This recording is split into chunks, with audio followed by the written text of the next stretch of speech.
Donc, on termine l'introduction du module 3, le Père Goriot, d'Honoré de Balzac. Après avoir présenté la biographie de Balzac, on passe maintenant à un petit résumé. Tout d'abord, on va présenter le roman. Le Père Goriot du Honoré de Balzac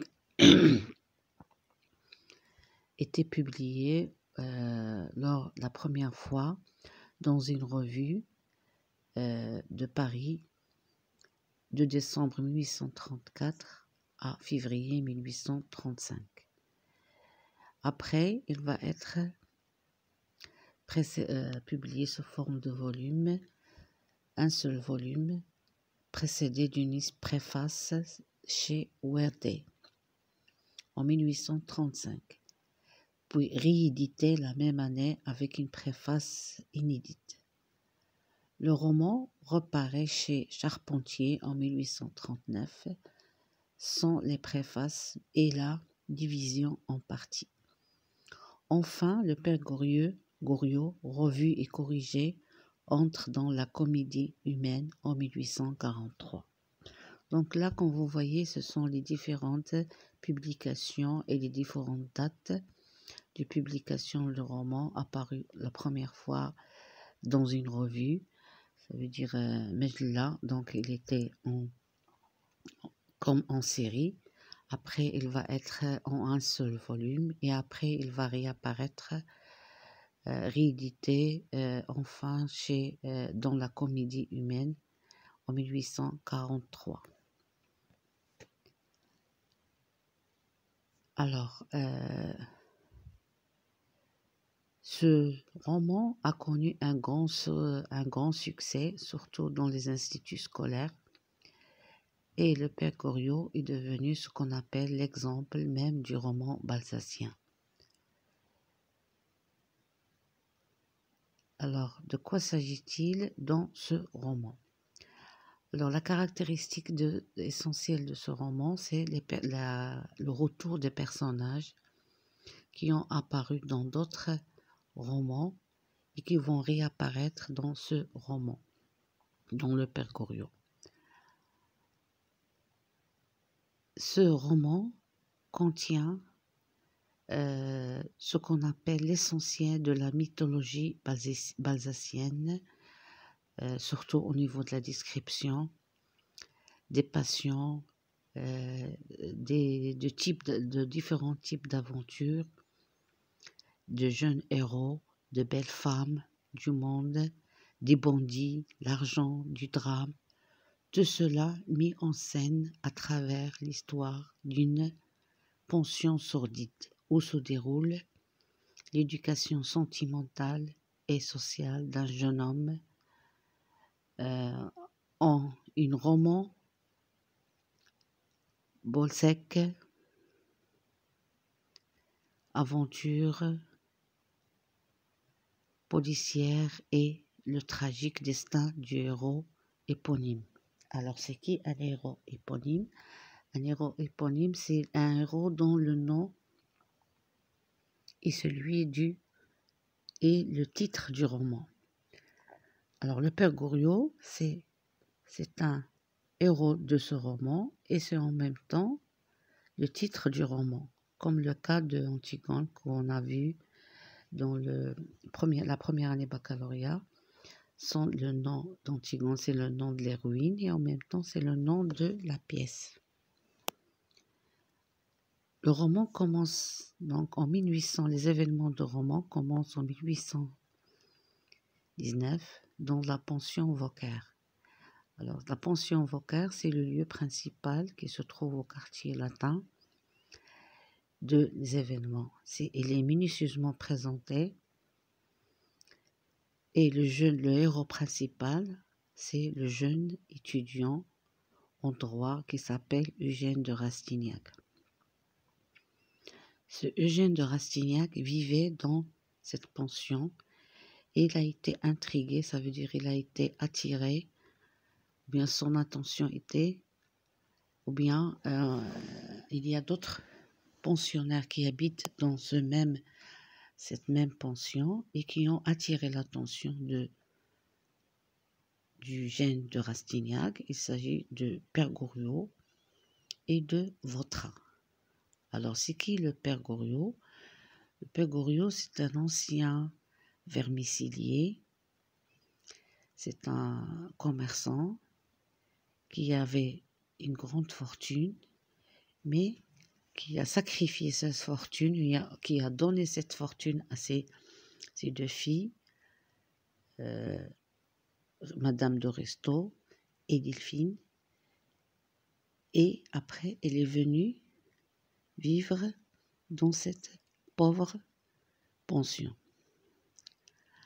Alors, à côté de monsieur du Père Goriot, Rastignac va faire la connaissance du mystérieux Vautrin. Alors, c'est qui ces mystérieux Vautrin? C'est un ancien prisonnier qui est venu pour se réfugier dans cette pension.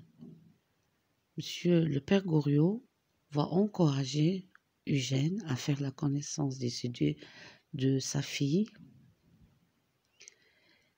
Et à travers cette personne, ça veut dire à travers le jeune Rastignac, le Père Goriot va essayer de connaître des informations ou bien de connaître les nouvelles de sa fille Delphine.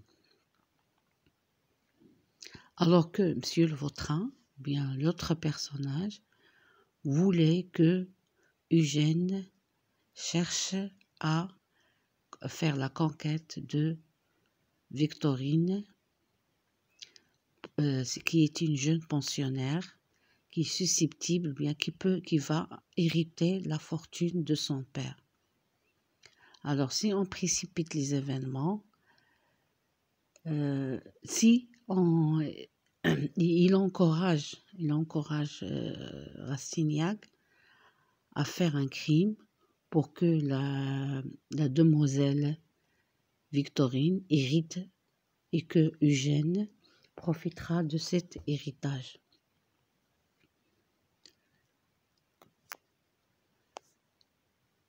Attiré donc par par ces deux éléments, tout d'abord la fortune de Victorine et par le rang social de Delphine, Rastignac va essayer ou bien va prendre la décision d'aller voir Delphine et de lier une relation amoureuse avec cette femme, alors que mademoiselle Michonneau et Poiret, qui sont d'autres pensionnaires dans cette pension Vauquer, vont aider la police à arrêter Vautrin, qui, comme on a déjà dit, qui était en forçat et qui s'est évadé de la prison et qui a réussi à tuer le frère de Victorine. Pendant ce temps-là, Eugène est devenu l'amant de Delphine, qui était accablé par les difficultés d'argent et rejeté par l'égoïsme, qui était accablé par des problèmes avec son mari. Le Père Goriot, qui était très triste à cause des problèmes qu'avaient ses deux filles et qui avait un problème d'argent et surtout qui était rejeté par l'égoïsme de ses deux filles, va tomber malade et un jeune étudiant en médecine qui s'appelle Bianchot était dans cette maison, Vauquer, va soigner le Père Goriot. Mais malheureusement, ce vieil homme va tomber malade et surtout ce qui va l'influencer, c'est que ces deux filles l'ont rejeté.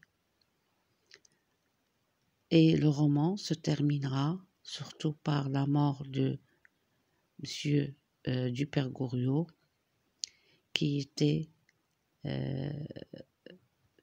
mort au milieu de l'indifférence de ses deux filles, et qui a sacrifié toute sa vie pour elle, et qui vont l'abandonner enfin à son sort. Et c'est seulement c'est Monsieur de Rastignac qui va, ou bien Eugène de Rastignac, tout seul, accompagné du jeune étudiant en médecine, qui vont l'emmener qui vont assister à ses funérailles, et que les deux filles ne vont même pas venir voir leur père lors de ces derniers moments. Donc le roman se termine d'une façon tragique. C'est la mort de Monsieur Dupère Goriot, mais en même temps c'est le début d'une nouvelle histoire, c'est celle du Eugène de Rastignac, qui a décidé d'affronter le monde parisien, et que cette histoire, ces aventures qu'il a vécues au milieu de la pension Vauquer étaient en fait une leçon, une sorte d'éducation pour ce jeune homme qui va affronter la réalité parisienne. Donc ainsi se termine l'histoire du père Goriot, et ce sont les traits généraux de ce roman, qui est un roman très lent et dans lequel on a plusieurs péripéties, plusieurs intrigues. Après, on va essayer d'étudier quelques textes et de faire leur analyse, et d'essayer de voir les thèmes principaux traités dans ce roman.